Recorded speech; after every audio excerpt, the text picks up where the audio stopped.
Hoy vamos a ver lo que es esta unidad de cantidades físicas, vectores y unidades físicas. Lo primero que debemos recordar que en física nosotros tenemos que la física es una ciencia experimental y esta ciencia experimental es una ciencia natural, debido a que gracias a las leyes, propiedades que están inmersas dentro de este universo, es que nosotros podemos hacer física. Yo les preguntaba a ustedes la clase pasada que nosotros teníamos una diferencia grandísima entre lo que es real y lo que no es real. Les había hecho unas preguntas así por encimita. Me gustaría saber alguno de ustedes si quiere darme su opinión respecto a esa pregunta que estábamos hablando sobre los fenómenos naturales y de qué es natural, qué no es natural y qué es la realidad y qué no es la realidad. Es lo que más me gustaría plantear el día de hoy. ¿Alguien me puede comentar? Hola, profe, buenos días. Buenos días, señor Julián. Cuénteme, mijo. Profe, lo que es real, pues lo que es real es todo lo que podemos medir, tocar y ver, ¿no? Medir, Que es una forma de... medir, tocar y ver.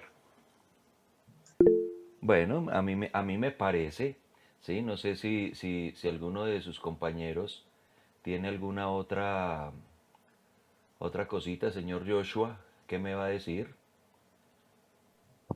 Profe, para mí lo real es lo que sigue las normas de la lógica. De la lógica. O sea, si no es lógico, no puede ser real. No.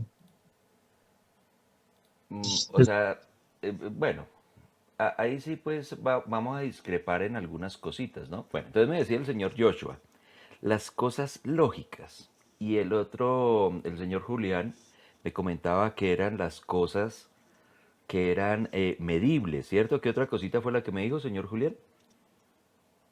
que se pueden tocar y ver, que se pueden percibir con los sentidos, mejor dicho. Percibir con los sentidos. Entonces, bueno, aquí aparece una Profe, pregunta como rara. Señor, pero entonces digamos, o sea, hay cosas también que son reales, pero que no podemos medir o exactamente, percibir. o que no podemos captar con nuestros sentidos. Y ahí es donde Exacto. empieza a ampliarse la definición de lo que es algo sencillamente natural o real, llamémoslo así. Hay cosas que nosotros no podemos darle una razón, pero no quiere decir que no existan en este universo. Hay cosas que nuestros sentidos no pueden percibir, pero no quiere decir que no existan. Y al revés, hay cosas que nosotros percibimos con el sentido, con los sentidos, y no necesariamente existen. Entonces, un ejemplo sencillo es un sueño. Cuando ustedes están soñando, a veces usted sueña que se quema y a usted le duele. Y a veces hasta en los sueños usted dice, no, yo me acuerdo que en el sueño sufrí un accidente y ¡pin! Me mocharon una manito. Pero yo vi ahí que no tenía y vi los huesos y vi mi sangre y todo. Pero resulta que usted se despierta y dice, ay, menos mal no fue real. Pero usted lo sintió, lo percibió. Entonces, no solamente se basa en nuestros sentidos. Y una de las cosas que es importante, muchachos, que ustedes tienen que aprender en física, es que los sentidos humanos no son buen instrumento de medida. ¿Sí? Ese instrumento de medida permite de alguna forma saber qué es real y qué no es real. El problema es que si no somos muy buenos instrumentos de medida, no podríamos identificar la realidad de una manera muy fácil. Alguien con una enfermedad mental, por ejemplo, que sea esquizofrénico, va a empezar a percibir el universo de una manera que él dice, no, es que es real. ¿Sí? Una de las discusiones que yo tengo con la gente que cree en fantasmas y en cosas paranormales y cosas que, por ejemplo, dice, es que yo lo vi y como yo lo vi, es cierto. O sea, como yo lo vi, como yo lo percibí, la vaina era ahí, yo la percibía. Pero ahí es donde yo digo, bueno, yo por la noche a veces salgo a manejar mi carrito y ustedes se han dado cuenta que yo tengo gafas. Y esas gafas a veces me engañan. ¿Y por qué digo que me engañan? Me engañan en el sentido de que, ¿qué? Espere, yo inicio acá una cosita. Eso, ahí para que ustedes más o menos me miren allá arribita, en la cámara. Creo que sí me están viendo en la cámara por si las moscas, ¿cierto? Ah, sí, por allá arribita.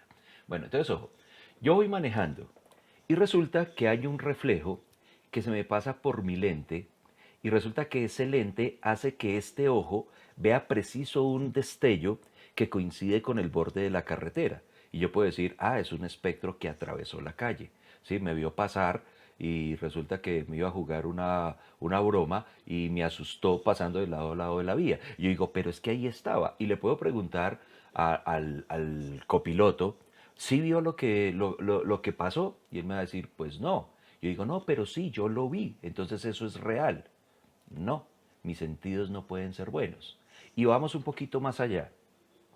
Usted, creo que fue el señor Julián, me decía que una de las cosas era percibir la realidad a través de los sentidos, que es de lo que estamos hablando. Y resulta que lo que a veces para mí es frío, para otras personas es caliente. ¿Sí? Hagamos el siguiente experimento y eso ustedes lo pueden hacer en la casa.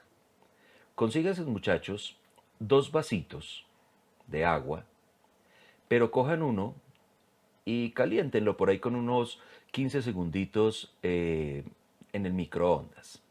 Si tenemos termómetro, yo cojo el agua que sale de la llave y puede estar aproximadamente a unos 7 grados centígrados. ¿Sí? Imagínense ahorita con este frío tan berraco. Y el que salió del microondas, después de unos 10, 15 segunditos, puede estar por allá a unos 20 grados centígrados. ¿Listo? Y resulta que usted, acá, esto que estoy haciendo acá es un dedo. Ese dedo está a su temperatura corporal y esa temperatura corporal del dedo, solamente del dedo, supongamos, ¿no? Aquí voy a decir las cosas mal. Está por ahí a 15 grados centígrados. ¿Listo? Yo sé que es un poquito más. Ustedes que están ahorita de moda, que les midan la temperatura en cada supermercado, ustedes saben que la temperatura del cuerpo es más o menos unos 36 grados. Esa es la temperatura más o menos. Pero supongamos que este man está malito y tiene 15 grados centígrados. Si le pregunto a este muchacho que si el agua está fría o el agua está caliente, ¿él qué me va a decir? ¿Alguien me puede opinar? Pues va a decir que el agua que está a 7 grados está fría y Listo. el agua que está, está el clima más o menos. Va a estar, digamos, caliente. ¿Por qué caliente? Porque estos 15 va a tener 5 grados por encima, en el caso del 20. ¿Sí? Entonces ahí sería muy fácil identificar a través de mis sentidos que hay algo frío y hay algo caliente. Pero supongamos que hay otra persona, ¿sí? Pero no en este caso con una temperatura más alta, sino con una temperatura muchísimo más baja. Algo que tenga un dedo por ahí de unos 2 grados centígrados. ¿Qué va a decir este señor que tiene un sensor de 2 grados centígrados? Que ambas estarían calientes. Y seguro que la de 20 grados centígrados va a sentir que quema. ¿Sí? Entonces, des en cuenta que no estoy cambiando la temperatura en ningún momento de los vasos. El agua no está cambiando. Pero resulta que la percepción térmica depende obligatoriamente de mis sentidos. Entonces mis sentidos no van a ser un buen instrumento de medida. La otra, ¿qué pasa con la gente que, por ejemplo, pierde un oído, queda sorda? ¿Hay alguna operación que les permita escuchar de nuevo algo? Sí, Sí, señor. Les hacen un huequito ahí como en el cerebro, les colocan unos electrodos y esos electrodos son prácticamente un amplificador y ese amplificador lo que hace es reemplazar nuestro oído para producir unos impulsos eléctricos que lleguen a la parte del cerebro donde nosotros interpretamos el sonido. Entonces, diciéndolo de otra manera, ¿qué tal que ese aparato entre como en cortocircuito y empiece a producir choques eléctricos equivalentes a sonidos, pero él va a decir, no, es que yo lo estoy escuchando, es algo real. Resulta que él está sencillamente recibiendo un montón de impulsos eléctricos y esos impulsos eléctricos, al menos en nuestros cuerpos humanos, con los sentidos que tenemos, los interpretamos o sea por tacto o por luz o por diferencia de temperatura, ¿sí? O por los sentidos que nosotros tenemos de percibir la velocidad, ¿sí? Pero si usted está dormido no quiere decir que como no percibió la velocidad no exista la velocidad. Entonces tengan cuidado con eso, muchachos. Los sentidos no son muy buenos instrumentos de medida. Con esta aclaración y con la parte de la razón que me decían, ¿cómo yo sé que algo es real? Ahora sí, sería bueno que alguien me metiera la cucharada sin utilizar lo que nosotros ya acabamos de corregir. ¿Qué será la realidad? Y vamos a hablar de una manera más concreta. ¿Qué será la realidad física? ¿Sí? ¿Y qué es física? Recordemos que desde el año pasado sabemos que la física es lo que explica los fenómenos naturales. Son las propiedades, las leyes, las normas que rigen este universo. ¿Sí? Eso es. Entonces, ¿qué será real? ¿Lo físico? Profe, yo pienso que lo real es lo que es conocido por los seres humanos. ¿Solo los seres humanos? Entonces, por ejemplo, una vaca, una mosca, un cucarrón, ¿no tiene una realidad? No, profe, ¿por qué? Porque si nosotros percibimos la realidad de una manera, las moscas, las vacas y todos estos o- Sí. seres no la percibirían igual, igual que si Muy conocen bien, la muy bien. dimensión extraterrestre, La no la percibirían de una percibirían igual. forma distinta, sí, muy bien, estoy de acuerdo con esa vaina. Por esa razón es que ustedes que han escuchado ahorita que está de moda lo de la inclusión, que eso es bueno, por ejemplo, para los muchachos que tienen alguna condición especial, a nosotros nos dicen, vea, lo que pasa es que ese muchacho que tiene un síndrome de Down percibe la realidad de una manera muy distinta, pero quiere decir que la realidad depende solamente del humano o de la mosca o del que está viendo las cosas de manera diferente. Yo cómo sé cuál es la realidad para los tres, para la mosca, De- para el especial y para mí, por ejemplo, que estoy metiéndole lógica como dijo el señor Joshua. Por ahí tiene la manito levantada el señor Joshua, cuénteme, mijo. Profe, es Señor. que a lo que me refería con lógica es que pues yo estaba buscando lo de pues, la tarea y me Sí, di cuenta de que hay una relación entre pues una lógica más realista que es pues filosófica que va sí. pasando a través de los años a ser como una lógica mucho más matemática, ¿no? Y Sí, se describe siempre como más que la medible. matemática es Sí, medible. exacto. Eso, muy bien. Bueno, en términos de esa lógica, sí podría yo estar diciendo que tiene la razón. Pero hay una cosa que dijo el señor Julián, que es donde la estamos como embarrando. Atemos cabos y aquí ya sacamos la conclusión. Tenemos varias cositas. Primero, nosotros no somos buenos instrumentos de medida para decir que lo que nosotros sintamos es real. La realidad de una mosca, la realidad de una vaca, la realidad de un perrito, la realidad de un niño es muy diferente a la realidad de un adulto y van a haber un montón de realidades. Pero ojo, uno dice, entonces son universos creados sencillamente dentro de cada una de las cabezas. No, porque por fuera existen unas leyes que se basan en la lógica del que hablaba el señor Joshua, que decía que todo tiene como un orden matemático.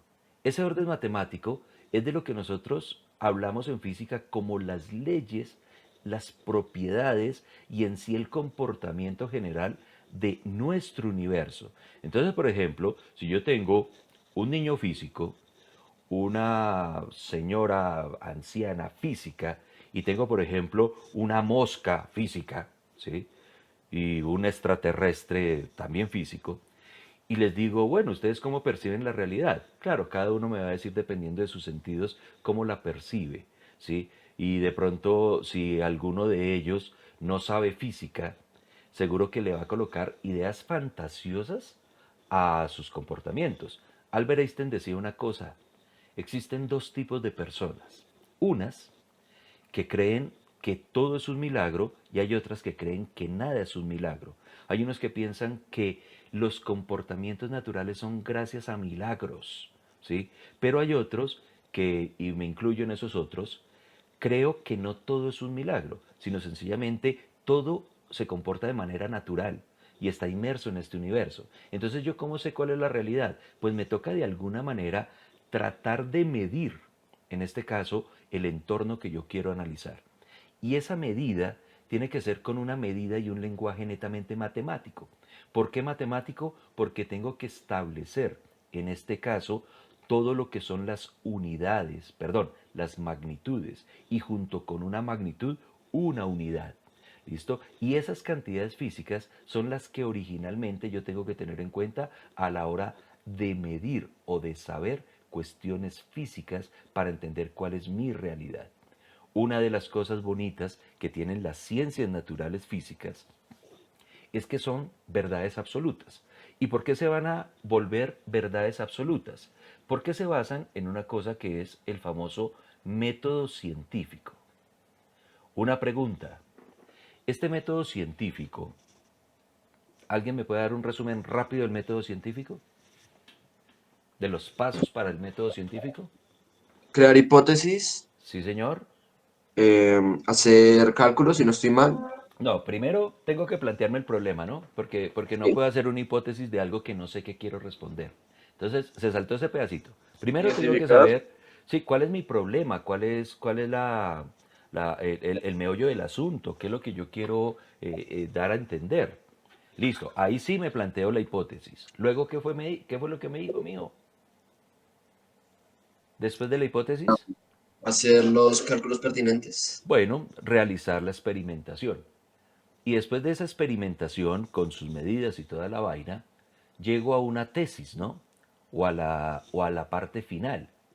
Y al llegar a esa tesis, puede ocurrir dos cosas.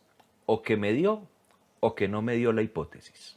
Si me dio, muy chévere y me toca empezar a construir todo el modelo matemático y todo el modelo lógico del que hablaba el señor Joshua. Ahí sí, en ese caso, sí entiendo muy bien qué era lo que me decía de razón. Pero, ¿qué pasa si no funciona? Pues sencillamente el mismo método científico me dice que no es cierto lo que yo acabo de plantear como una hipótesis. Eso se basa sencillamente en la observación, ¿sí? En la observación. Y esa observación, vuelvo y digo, muchachos, para los físicos y para los químicos y para la mayoría de los que estudian ciencias naturales, no se perciben a través de instrumentos que no son buenos para medir. Se necesitan sencillamente instrumentos especializados para poder tomar esas medidas dependiendo de lo que yo quiera o del entorno de que yo quiera moverme.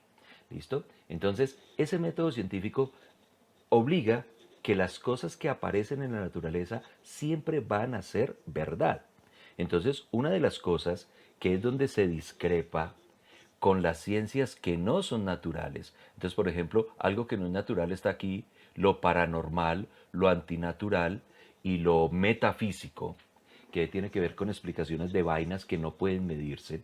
Entonces ahí es donde yo choco, por ejemplo, con las personas esos que van y cazan fantasmas y sacan un aparato que se llama el Gosmeter, yo no sé cómo es que se llama, traducción en español sería un medidor de fantasmas, ¿sí? El fantasmagómetro, le digo yo, mal dicho, y uno dice, ¿qué es lo que están midiendo?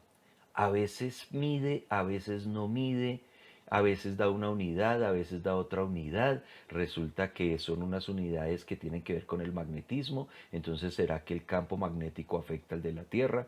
Si pasa por debajo de un cable con alta tensión, entonces él, ¿cómo sabe que es un campo eléctrico, un campo magnético y cómo diferencia que es un fantasma? Entonces es una vaina que son interpretaciones propias de personas que piensan que lo que tienen son verdades absolutas. Pero en el caso de lo físico, la verdad siempre aflora. Si yo les doy un ejemplo y les digo, bueno muchachos, vámonos para química. ¿Aquí quién es el teso en química? Para que me enseñe una mezcla, porque la verdad no sé. Algo que explote. ¿Qué mezclo yo para que explote? Un ácido y una base. Listo, entonces yo cojo un ácido y cojo una base y cojo los dos tarritos. Y ya se sabe que si yo los mezclo, esa vaina echa humo, ¿sí? O se consumen, o no sé si explotan con un boom. Y les pregunto a los que estamos acá, que somos 29 personas, y digo, bueno, vamos a coger a votación quiénes creen que esto explota y quiénes no explotan. Y resulta que los miro y les digo, ¿quiénes piensan que no explota? Y me levantan la mano 25. Entonces yo digo, bueno, entonces como ganó la mayoría, cuando yo mezcle esto no va a explotar. ¿Tiene lógica eso, muchachos? Iría en contra de las leyes de la naturaleza porque ya se sabe, según lo que me dijeron ahorita, es que si yo mezclo esas dos cosas, siempre va a haber una reacción química que depende de las leyes de la naturaleza. Depende obligatoriamente del entorno en el que yo estoy metido. Y ya sé que al mezclar ciertas cosas va a ocurrir eso. Entonces, ojo, si yo cojo este esferito y lo suelto, ¿qué espero que haga si estoy dentro de un entorno gravitacional? Pues que la fuerza de la gravedad coja la masa de este esfero y la atraiga con las leyes de gravitación universal que postuló por allá el señor Newton, con los cálculos que hizo el señor Cavendish, que ustedes el año pasado vieron un poquitico de esa historia en la mecánica celeste o en la parte de la gravitación. Entonces, esto ya es una ley, es una norma que se cumple en el universo bajo las condiciones que yo estoy. Y así yo les digo, a ver muchachos, vea, ustedes no saben dónde estoy. Y yo cojo este marcador, ¿qué pasa si yo lo suelto? Seguro que más de uno va a sospechar y va a decir, vea, este man nos va a hacer trampa. Imagínense que yo me gane un viaje para la estación internacional y yo haya sentado todo maluco, porque eso me imagino que uno se marea, donde no hay gravedad o hay microgravedad. Y seguro que les voy a decir, muchachos, ¿qué pasa si suelto este marcador? Y todo el mundo, pues por lógica, va a decir, pues si es el profesor de física y siempre está en la Tierra, pues es obvio que va a caer. Pero yo lo suelto y queda ahí levitando. Entonces usted va a decir, uy, magia, es algo paranormal. No, usted sencillamente dice, profe, ¿usted dónde está? Y empieza con lógica y con método científico y con mediciones a saber cómo se comporta la naturaleza siempre de la misma manera. Y ahí es donde aparece el dicho del señor Albert Einstein. Para muchos, la naturaleza se comporta así porque sencillamente son las normas. No es un milagro, es sencillamente nada, es un milagro. Todo funciona a través de las características propias de este universo. Pero hay personas que piensan que todo es un milagro, ¿sí? Y igual, no es que estén equivocados, sino sencillamente que ellos creen que el artífice de ese milagro es la misma naturaleza con otros nombres que por ejemplo puede ser Dios. ¿Listo? Entonces des en cuenta que una persona que cree en Dios o una persona que no cree en Dios, para la física o para las ciencias naturales, siempre las leyes propias de este universo se van a cumplir. ¿Listo, muchachos? Ese sería más o menos el cuento. El señor Julián tiene la mano arriba. ¿Va a preguntar algo, mijo? ¿O se le quedó ahí? Listo. ¿Alguien tiene alguna preguntita? ¿O quiere opinar algo más que tal vez se me escape? ¿Que de pronto en la tareita lo hayan leído? Bueno, entonces, conclusiones rápidas. Que con ustedes pues fue más rápido porque ustedes ya sabían de física del año pasado. La física es una ciencia natural, es experimental. ¿Por qué experimental? Porque aplica el método científico. ¿En qué se basa la física? Se basa en estudiar todos los fenómenos naturales, teniendo en cuenta que los fenómenos naturales tienen que ser medibles. ¿Y cómo yo utilizo esas medidas? A través de instrumentos exactos, instrumentos buenos, instrumentos acordes a lo que yo voy a tomar. ¿Listo? ¿Y qué es lo que trata de explicar la física? Principalmente nuestra realidad. ¿Y cómo sabemos cómo es nuestra realidad? Porque lo que yo mida o lo que mida cualquier persona se vuelve verdad. ¿Listo? Bueno, hay una cosita. Hay muchos que hablan de las famosas teorías de física. Por ejemplo, hay una teoría, la más famosa, que es la famosa teoría de la relatividad. Yo les comentaba que la teoría de la relatividad está mal dicha, ¿no? tendría que ser la ley de la relatividad. ¿Por qué? Porque hace unos años, cuando el señor Albert Einstein la postuló, no teníamos los instrumentos buenos de medida. Él en ningún momento, el señor Albert Einstein dijo, no, lo que pasa es que mi corazoncito, yo siento que es verdad, anoche soñé y bajó un ángel y me dijo que esto era así. Nadie le va a creer. ¿Sí? Él simplemente postuló con un modelo matemático, un modelo lógico, donde parecía que las cuestiones relativistas se iban a comportar como él decía. Pero fue hasta los viajes espaciales, hasta que nosotros colocamos satélites, hacer cálculos de GPS, mirar que los tiempos en realidad se contraen dependiendo de la velocidad, que se pudo demostrar cómo es la teoría de la relatividad. Por ejemplo, el señor Stephen Hawking, que ustedes saben pues que él es el experto, o fue, porque él ya murió, de agujeros negros. Él postuló muchas teorías de cómo es el comportamiento de los agujeros negros, pero resulta que a él nunca le dieron un premio Nobel. ¿Y por qué no le dieron un premio Nobel? Porque no hay forma de demostrar que lo que él dice, al menos con el método científico, funciona. Él va en el cuento, o vamos en ese aspecto, apenas en la parte de la hipótesis.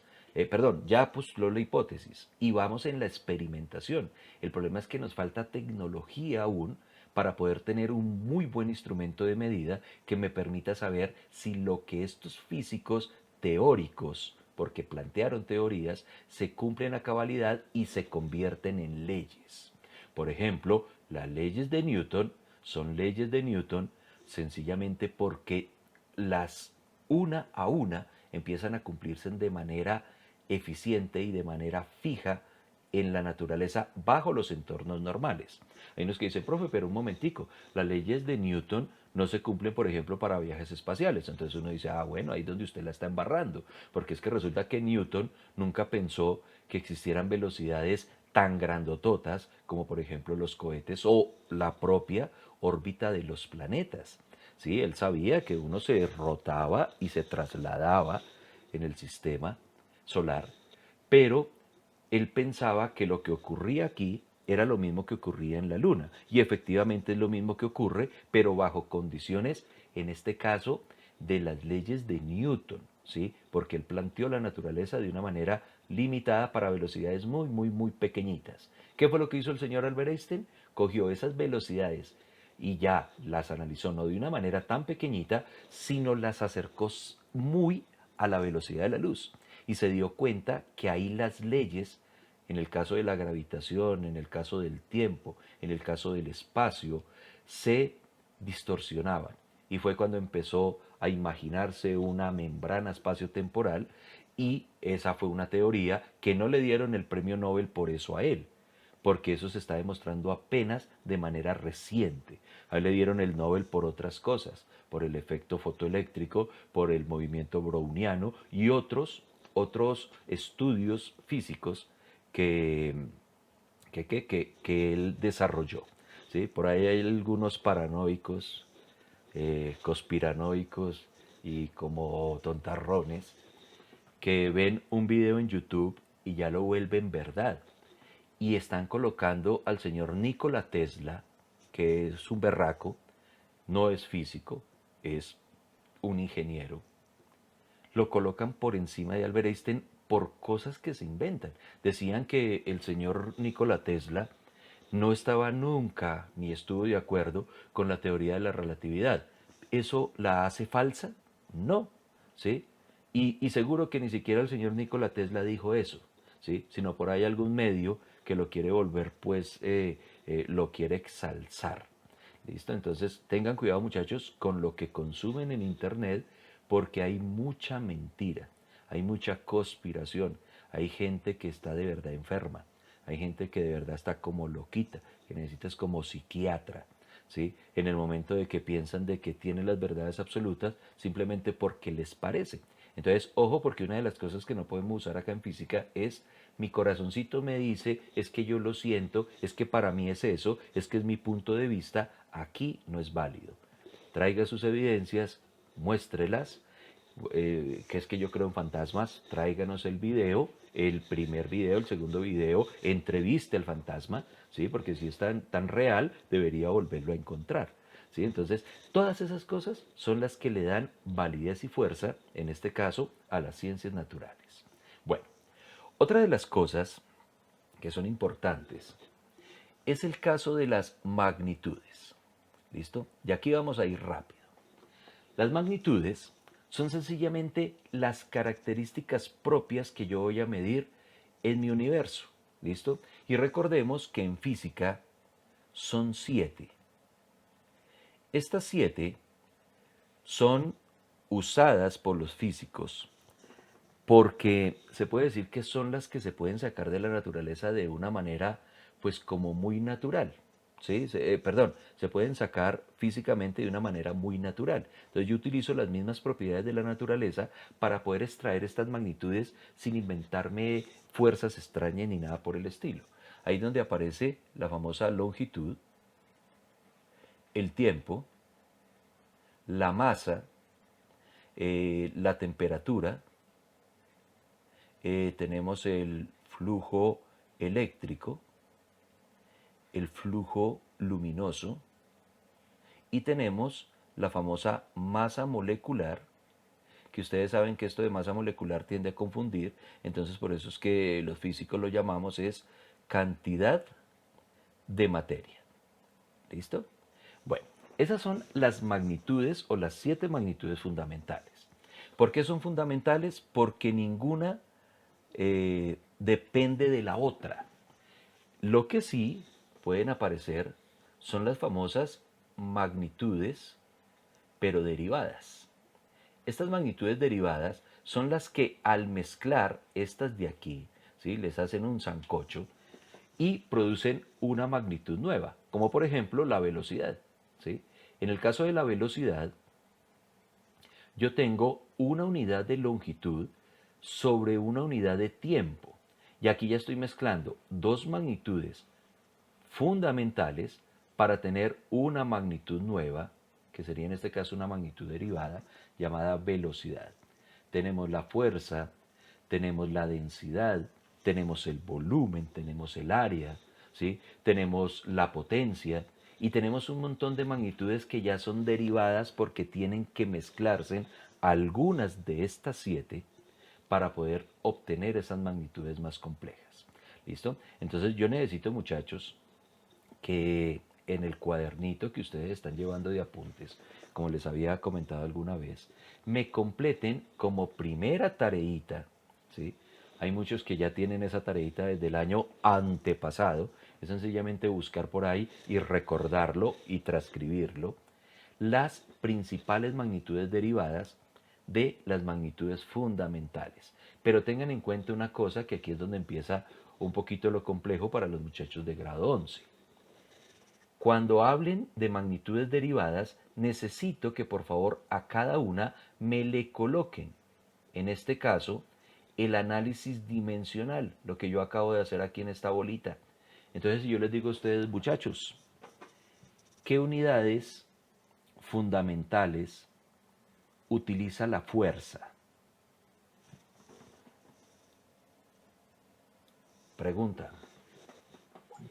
Masa y masa. A ver, por aquí voy a colocar la fuerza. Y esta fuerza la voy a colocar como una magnitud derivada. Me dice que debo tener una masa. Listo. ¿Qué otra cosa necesito para medir fuerza? Tiempo. La Tiempo. velocidad. No, señora, no, porque no puedo utilizar velocidad, porque la velocidad también es una magnitud derivada. Aquí me toca nombrar solo fundamentales. ¿Listo? Que al mezclar esas fundamentales me debe dar fuerza. Por allá alguien me dijo tiempo. Sí, señor. Por aquí está el tiempo. Abajo, ¿no? Aceleración. Pero recuerden que ese tiempo está al cuadrado, no aceleración tampoco, porque la aceleración es una magnitud derivada. ¿En qué unidad se medía la aceleración? Metros sobre segundo cuadrado. O sea, yo utilizaba longitud y utilizaba tiempo al cuadrado. Aquí me falta una. ¿Cuál será? Longitud. Longitud, muy bien. Aquí estaría multiplicada una. Uy, ¿qué hice? Espera, que es que hice un muñequito muy chiquito. Ahora sí. longitud. Listo. Entonces, si yo cojo una masa, la multiplico por una longitud y la divido entre dos tiempos, me da una cosa que se llama fuerza. Punto. Se acabó. Pero, ya que ustedes son los berracos, hablemos del Sistema Internacional de Medidas. ¿En qué unidades se mide la fuerza en el Sistema Internacional de Medidas? Unidades. La fuerza se mide en, por ejemplo, 5 Newtons, creo. newton. Muy bien. Entonces, ¿qué sería un newton? Pues sería, en el Sistema Internacional de Medidas, equivalente en unidades fundamentales a kilogramo, masa, longitud, metro y tiempo, segundo al cuadrado. Y se acuerda que eso era lo que nosotros analizamos por allá hace un tiempo, sino que de pronto ustedes estaban como empezando en la física todavía como a entrelazarse, y esto fue que de tanto repetirlo se nos quedó en el cerebro. Pero des en cuenta que esto, muchachos, no se puede olvidar, y esta va a ser una de las primeras clases que ustedes van a tener ahorita el otro año, cuando entren a su universidad. Lo primero que les van a dar en introducción a la física o en física 1 es, listo, ¿cuáles son las magnitudes fundamentales de la física? Pini, el profe les va a hablar de esas 7. Le va a decir, listo, ¿y qué pasa si yo las mezclo? Pues obtengo las magnitudes derivadas. ¿Listo? Pero ojo, porque una cosa es la magnitud y otra cosa es la unidad. En física nosotros trabajamos el famoso Sistema Internacional de Medidas. ¿Listo? Que es una norma internacional que me dicen qué unidades yo tengo que manejar, ¿sí? Trabajar. Entonces ahí es donde aparece, y bueno, aquí me toca, espera que prendí Cortana, me toca ver que para estas 7 magnitudes, el sistema internacional pues tiene también otras 7 unidades fundamentales. ¿Y cuáles son esas unidades fundamentales? Pues voy a tener que para la longitud es el metro, para el tiempo es el segundo, para la masa es el kilogramo, para la temperatura es el Kelvin. Venga, ¿cómo fue el orden que escribí acá? Para el flujo eléctrico tenemos, está mal configurado. Amperios. Estoy mal. Sí, tenemos los amperios, sí señor, muy bien, sí, los amperios. Para el flujo luminoso tenemos la famosa candela. Y para masa molecular tenemos el famoso mol. ¿Listo? Entonces, esas son las unidades. Entonces, ojo muchachos, una cosa son las unidades, pero esas son lo que me obliga el Sistema Internacional de Medidas a tomar como referencia para las magnitudes fundamentales. Nosotros trabajamos Sistema Internacional de Medidas, pero por ejemplo los químicos trabajan el famoso sistema CGS, ¿no? Creo que este es el que trabajan los químicos, que es ya centímetro, gramo y segundo. ¿Listo? Creo que los moles es el mismo, pero creo que en temperatura los Kelvin no los usan, sino utilizan es centígrados y Fahrenheit. ¿Sí? De corrientes no sé cómo será, porque igual los químicos me imagino que utilizan, debería ser, pues bueno, por lógica, pero no estoy seguro, que deberían utilizar energías muy pequeñas a nivel atómico. Entonces pueden utilizar, por ejemplo, en cuestiones de flujos eléctricos, los miliamperios, ¿sí? O los megaelectronvoltios, bueno, no sé, ¿sí? Ahí sí cada profesor, cada experto en su asignatura le va a explicar a usted cuáles son las unidades que van a trabajar. ¿Listo, muchachos? Bueno, ese sería en resumen lo que son las unidades y las magnitudes. Le pregunto a cualquiera, tranquilo, abra el micrófono y me cuenta, ¿por qué estas unidades y por qué no otras? Porque se puede encontrar en cualquier lugar sin tener que, bueno, o sea, no sé cómo decirlo. Trate de decirlo chino porque es que así es que uno aprende. ¿Son Eh, fáciles de encontrar en dónde? en el universo sin tener que necesitar algo en concreto. Exactamente, sin recurrir a cuestiones propias del humano. Hay unos que dicen, profe, pero es que el metro sí se lo inventó el humano. Sí, se puede decir, porque es que de alguna manera teníamos que inventarnos una longitud que tuviésemos todos de referencia. Yo les contaba a ustedes la historia de las longitudes. Por allá me acuerdo que en grado noveno y en grado décimo. Y les hablaba del famoso pie de la reina, ¿no? Que nosotros trabajamos metro, pero por ejemplo el sistema inglés, que es otro sistema diferente a estos dos que nombramos acá, habla de que el pie es la unidad fundamental. Y uno decía, pero un pie, ¿de qué tamaño es? Entonces usted se pone a medir un pie y resulta que el pie suyo es muy diferente al pie mío y muy diferente al pie, por ejemplo, de su tío el gigante y muy diferente al de su hermanita de 5 años. Entonces uno dice, bueno, ¿y de qué pie está hablando? Pues el estándar era el pie de la reina. ¿Sí? El problema es que era una unidad que cambiaba con el tiempo. Entonces el pie de hoy iba a ser un pie muy diferente dentro de 2 o 3 reinados posteriores. Entonces íbamos a tener ese problema. Con el metro no tenemos ese problema, porque el metro es sencillamente un metro que empezó evolucionando como una medida dependiendo de los meridianos, pero llegaron al punto donde el metro se determina es a través de un átomo, ¿sí? Y creo que es el átomo de Krypton, si no estoy mal, con un isótopo en particular que emite una longitud de onda naranja. Y esa longitud de onda naranja siempre tiene el mismo tamaño. Por lo tanto, no importa si usted está en el otro lado del universo, desde que consiga el átomo de ese material, lo ponga a brillar con esa longitud de onda y mida cierta cantidad de longitudes de onda, va a tener un metro exacto. Entonces, lo que decía el señor Sergio, son sacados de la misma naturaleza. Entonces, ejemplo, nos destruyen el planeta Tierra. No queda ninguna ferretería ni ningún sitio donde podamos comprar un metro. ¿Sí? Ustedes ahorita fácil, vea, por ejemplo, acá yo tengo a la mano un metro y yo sé que un metro es, vea, esta vaina y se acabó, vea, no me cabe en pantalla.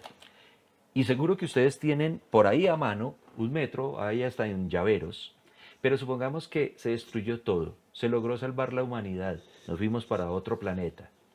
Y allá vamos a decir, bueno, vamos a medir el alto de las casitas que vamos a hacer. ¿De dónde sacamos un metro?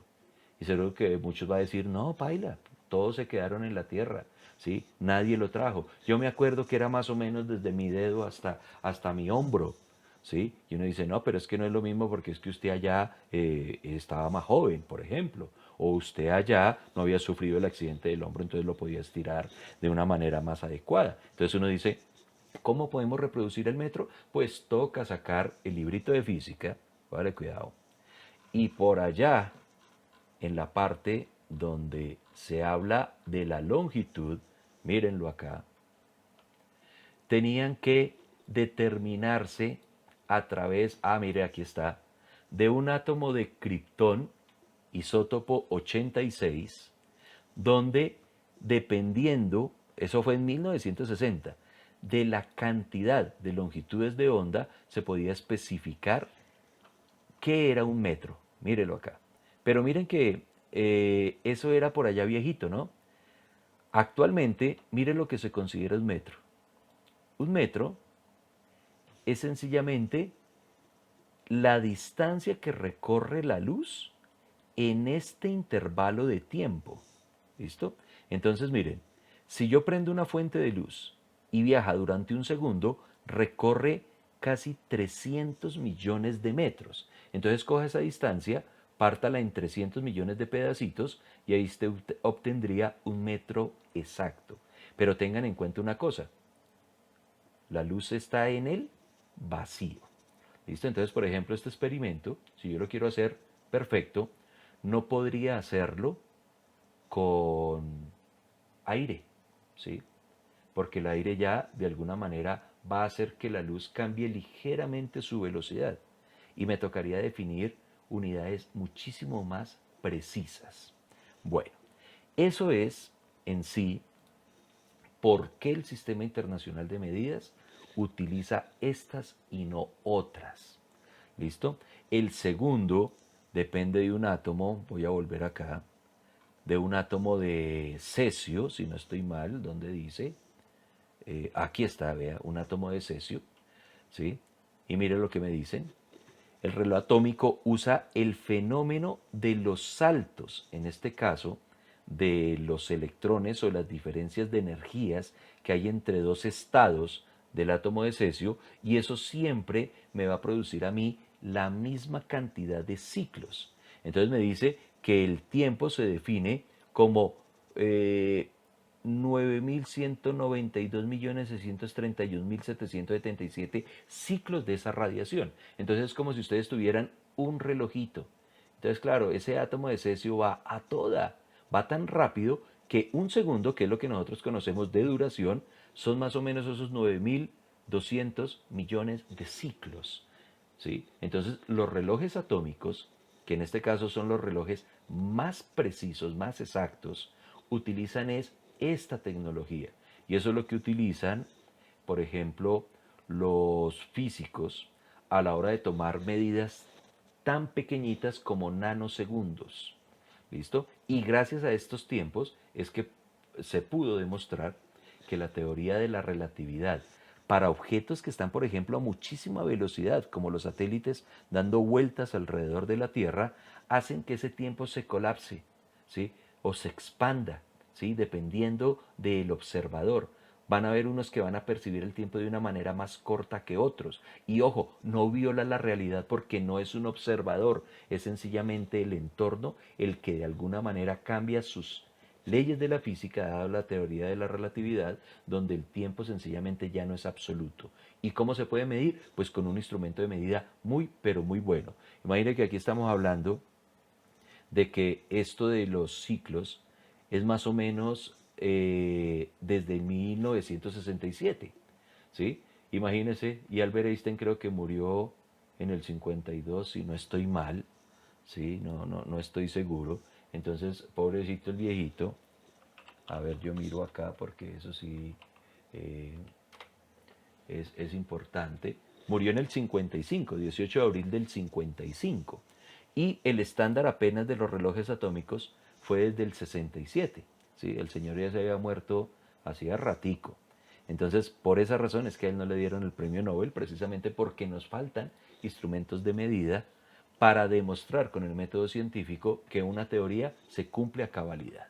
¿Listo, muchachos? Bueno, y aquí, dentro de este capítulo, están las explicaciones de lo que es la masa, no está acá, en este no está, pero hay una explicación también para la temperatura, para los flujo eléctrico, para el flujo luminoso y para la masa molecular. Yo les comentaba el año pasado que los Kelvin tienen que ver con el famoso cero absoluto, ¿listo? Que los amperios tenían que ver con la cantidad de electricidad que circulaba por un cable conductor dependiendo de cierto potencial eléctrico. Las candelas dependían de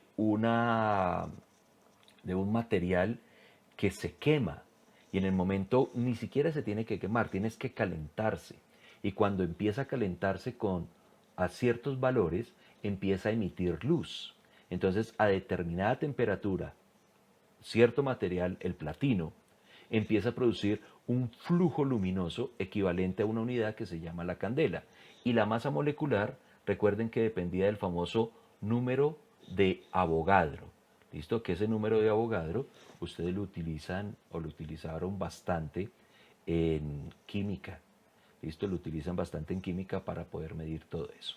Pero bueno, ¿cuál es la tareita, muchachos, que necesito que ustedes tengan en su cuadernito?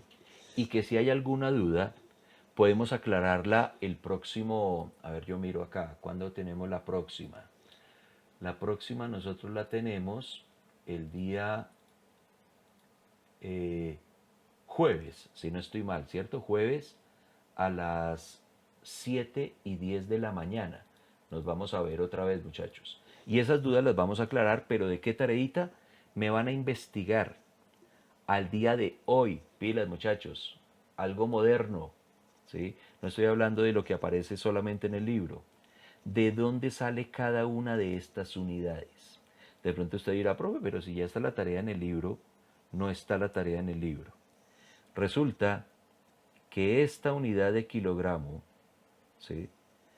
Y la unidad de, ¿cuál era? Del metro, cambió no hace ni un año y medio, ¿sí? Se está midiendo de una forma muy diferente a lo que dice el libro. Hay libros que me dicen que esto depende de un cilindrito que está por allá en el museo, creo que es el Museo del Louvre, que hay un estándar y usted va y coge el cilindro y dice, mire, este cilindro es 1 kilogramo. Si esa vaina se destruye, pues todos nos jodimos, ¿sí? Claro, uno puede hacer aproximaciones con las densidades del agua, porque gracias a las densidades y las medidas del metro, nosotros tenemos más o menos un estándar de más o menos que vendría a ser 1 kilo. Y por ejemplo, usted para aproximar 1 kilo, pero ojo, aproximarlo, no tenerlo exacto, usted puede coger 1 litro de agua, ¿sí? Coja 1 litro de agua, que es un cubito de 10 por 10 por 10 centímetros. Llene eso, que son 1000 centímetros cúbicos, y eso tiene más o menos una masa de 1 kilogramo. El problema es que tiene que estar a 3.8 grados centígrados aproximadamente, que es el volumen máximo que ocupa, perdón, el volumen mínimo, la densidad máxima que tiene el agua. Recuerden que el agua cambia su densidad dependiendo de la temperatura. En el caso de que baje de los 3.8, empieza a dilatarse y va a llegar a un punto donde se congela. Pero los hielos son más gordos. Por esa razón es que si usted mete un hielo dentro del agua, el hielo va a flotar. Entonces si ve que es una vaina que tiene muchas variantes, pero resulta que los físicos encontraron la forma de calcular 1 kilogramo de una manera más efectiva. Entonces, ¿cuál es la tareita, muchachos? Y esa la pueden hacer ahorita, porque todavía tienen 1 hora más del tiempo que le tenían que dedicar el día lunes a física. La tareita consiste en averiguar de manera moderna, año 2021, cómo se mide físicamente cada una de las unidades del Sistema Internacional de Medidas. ¿Listo? Seguro que la del metro no va a cambiar mucho, pero de pronto pueden tener datos más precisos en su investigación. El segundo depende del átomo de cesio, pero ¿qué otras formas hay para poder tomar el segundo? El kilogramo depende del decilitro del agua, depende del cilindro ese que está en el museo, pero eso es siglo pasado. En esta época estamos utilizando es una balanza electromagnética. Bueno, ustedes hacen sus cálculos, hacen sus investigaciones. El Kelvin, ¿de dónde saca un cero absoluto? ¿Sí? ¿Quién era el señor Lord Kelvin? ¿Sí? Que ese señor como que la embarró. Por ahí de pronto los que vayan a hacer la investigación bien van a hablar de Lord Kelvin y se van a dar cuenta que ese señor postuló unas teorías que le salieron mal, ¿sí? Pero sí fue muy teso, fue muy berraco a la hora de calcular temperaturas con estos métodos y gracias a él es que se le da el honor de la unidad Kelvin al cero absoluto, desde ahí arranca el cero. Los amperios, que tiene que ver con Marie Ampère, ¿sí? Que es otro físico, pero en este caso teso en electricidad. ¿Sí? Las candelas, lo que yo les estaba hablando, y los moles, que tiene que ver con el número de Avogadro. ¿Listo, muchachos? Esa sería la introducción a los sistemas internacionales de medida. Y va a haber otra tareita, pero es una tareita muy sencilla. Mejor dicho, les voy a hacer la tarea, póngale cuidado cómo les voy a hacer la tarea. Múltiplos y submúltiplos. Listo. Y le voy a decir a esta vaina, bóteme una imagen. Y voy a abrir la primera que aparezca en Google. La voy a copiar por acá y la voy a pegar acá. Listo, terminé la tarea. Pero la diferencia es que ustedes la necesitan en el cuadernito. ¿Listo? La próxima clasecita vamos a repasar rápido cómo es que hacemos conversiones entre sistemas y cómo hacemos conversiones entre múltiplos y submúltiplos. ¿Qué significa ese centi, ese mili, ese nano? ¿Qué es el giga? ¿Qué es el tera? ¿En qué unidades yo puedo trabajar cosas muy grandes, cosas muy pequeñitas? ¿Cuándo me conviene? ¿Cuándo no me conviene? Pero necesito que en el cuadernito esté al menos esta tareita que es un poquitico larguita a la hora de escribir. Les recuerdo que la idea es de que esas tareitas estén muy bien hechecitas en su cuadernito, porque una nota obligatoria que yo voy a tener para la asignatura de física es que esos apuntes yo los voy a ver en algún momento. ¿Cuándo los voy a ver? Pues si regresamos de manera física, pues les califico ese cuadernito allá en el colegio. Y si no, pues bueno, con foticos o con un escaneo, ¿sí? Podemos estar revisando eso finalizando el periodo. ¿Listo, muchachos? Entonces, no sé, ¿alguno de ustedes tiene alguna duda o pregunta de lo que se abordó hoy? Profe, ¿qué es lo que toca hacer al final, el último punto de la tarea? A copiar esa tablita de múltiplos y submúltiplos que le coloqué. ¿Listo? Y obvio, copiarla y tratar como de ir memorizándosela. ¿Listo? Tratando de saber al menos cuál es la potencia que se maneja en cada uno de los términos del prefijo de los múltiplos y sus múltiplos. ¿Listo? Entonces, si por ejemplo usted le dicen, bueno, ¿qué son 1.000.000 de nanómetros? Entonces usted diga, eso es un milisegundo, pin, de una. Que usted sepa más o menos cómo son las diferencias entre los ceros. ¿Listo? Y reconozca los múltiplos y sus múltiplos. Esa es la tareita sencillamente. Con que ustedes la transcriban en su cuadernito es suficiente. Ojo muchachos, no quiero un imprimir, cortar con tijera y pegar con colbón. No, ustedes tienen manitos y seguro que a la hora de escribir esta tabla, algo se les va a quedar en el cerebro. Ojo, hay unos que dicen, profe, pero es que eso no es necesario. Bueno, hay personas que de pronto no les interesa esto y no les ve la necesidad de aprender. Pero ojo porque ustedes muchachos siempre van a tener varias impresiones en su cerebro a la hora de aprender. La primera impresión, ¿cuál es? El escuchar. La otra es el ver. Y la que permite plasmar esa idea mejor en el cerebro es escribirla.